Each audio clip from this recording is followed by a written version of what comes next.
fully automated copper mine. Well, fully automated coal mine someday too. Probably. Well, fully automated mining. There was once a coal mine, a copper mine, I believe it was, but a mine that's just the same. And you know me. A lot of my things, I'm like, today it may not be worth it.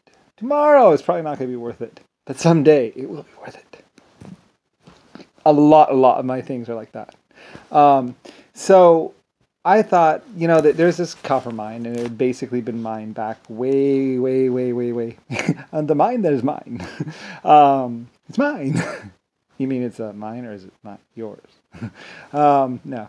Anyway, though, so there's this mine, I believe, and it was becoming dangerous or unsafe. They had mined so much out of it that they were saying it could collapse. They could possibly get a little bit more out of it, but most likely it would probably just collapse. It could collapse. It goes into the risk factor. And so I was thinking about it one day, and I was like, well, why don't we just go automated? Just do like troughs or something, like some sort of trough system or something, so they can just, and then, go through all the cost of doing the hydraulics, and then have some sort of way that workers can go in there safely and doing maintenance where you can pull them back or something. Some sort of way of doing fully automatic or at least remote mining. So where people don't even have to be in the mine. If it collapses, oh well, it just crushed a couple tractors and a whole bunch of equipment. But oh well, I'm out the loss, but we'll dig it out eventually or whatever. I don't really care about that so much as I care about the people involved. So I was thinking, and we're pretty good at mining anyway by now. Anyways, so I was thinking, sorry computers. So I was thinking, why not do it fully automated? I mean, it may be expensive today and tomorrow, but eventually, especially if you're going to be mining like in, other planets, the need for an automatic mine is there. Plus a mine that pretty much just does it automatically. And a lot of things, things can be made so they run automatically as long as there's no one there. It's not a big deal. And they don't usually run into each other. If they do, oh well. It dents the tractor. It's not a big deal. You get a flat tire. So like for me, I just saw it as, why not? It should be done. So whatever it costs, it's worth it. So so I said, and basically gave my support to basically automating the mine at the copper mine, and I've had other copper mines too, and maybe the mine takes 10 years to pay for itself or 15 years, whatever the cost, it's worth it. Cost is relative to me anyway. So, and besides, technically, I own a lot already, so it doesn't really matter. I mean, when you own as much as me, even though people are being kind of annoying about it. But basically, so I owned it, and I wanted to keep workers safer. Besides, it's not good for a person to be in a mine. It's kind of bad for your lungs and stuff. Even the humidity is kind of bad. So, and plus, automation can also go deeper than humans can go anyway, because a lot of the conditions down deep in the mine is like 180 degrees, and there's a lot of things that can be down there that a person can't go through. So in general, it's always going to be better to go out with automation. So I thought, we should do it. I should do it. So I gave my full support, and it was done. Done. And I guess it's been functioning happily ever since. And I don't know how long ago they actually did that. I think like 5 years. I don't know. Some time ago they turned it over to automated thing. Have been turning out copper for cheap ever since. Well, there's maintenance and stuff, but cheaper. So yeah,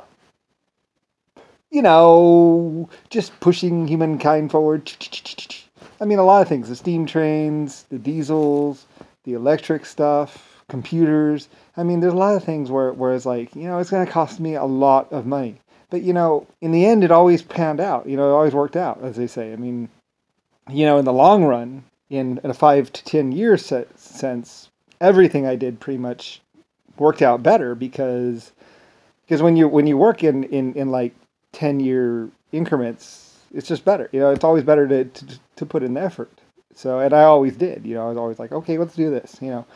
Like ever since my little farm days, making this a pivoting tiller. I did a lot of stuff that I got a little bit of what's it called, and then I just kept thinking long range. and investing long range. And then, it worked out really, really well. Um, for me, I was always like, I don't know, just the way it worked out. So, and then all the other things that I did, like all the safety stuff, even though it cost me extra money, it worked out, but not that much. I mean, when you consider, plus, I mean, that's why a lot of my steam engines, people love my steam engines. In fact, people bought Rolls-Royce Merlin engines because they knew about the stringent test standards that they were going through, running upside down, running sideways at full power all day. The Rolls-Royce Merlin engine was the first and only engine that you could literally take and put it on its side or turn it upside down and run it all day long under full load. That was the only engine. You couldn't do that with a Ford or any of the other ones, but you could do that with a Rolls-Royce Merlin engine. And that's why people loved them so much. I mean, they knew that like I said, with the Rolls-Royce Merlin engine, I said take an engine and then shoot it with a cannon. And they did that. They took a cannon, a 20mm cannon, and shot the engine. And then said, okay, now make it run, make it keep running without one cylinder, or think about that. Try and do something about that. So people, I mean, even if they couldn't make the engine run, they tried to make it so the engine could actually suffer a fair amount of damage and still run. And, they worked on it anyway. But people knew about, the word got around about my stringent safety standards with the Rolls-Royce Merlin engine, and I was already the first. Plus, that got around. And the same thing applied to my steam engines. People knew that my steam engines were built with safety in mind. They were built to be made so you couldn't explode them. That's why with the Titanic, people said the Titanic couldn't sink, because I was again doing my safety thing. And I'm glad I ordered those lifeboats, because otherwise there would have been a lot more deaths. They were thinking about not putting lifeboats on that ship, and I was like, no, I want lifeboats no matter what. And I should have put more lifeboats. That was my mistake. I have made mistakes. But in general, I always came back to it. After that, I was like, all right, let's make an unsinkable ship. And I actually tasked my people to make my aircraft carriers literally unsinkable. And they did. I made them damn hard to sink. That was the, what's it called, the aircraft carrier with compartments and stuff. So it was really friggin' hard to sink. And they actually tested it. So, and everything is always tested with me. My cars, my airplanes, everything. So, and people knew that. People still basically know that, and I was the only person that ever did that.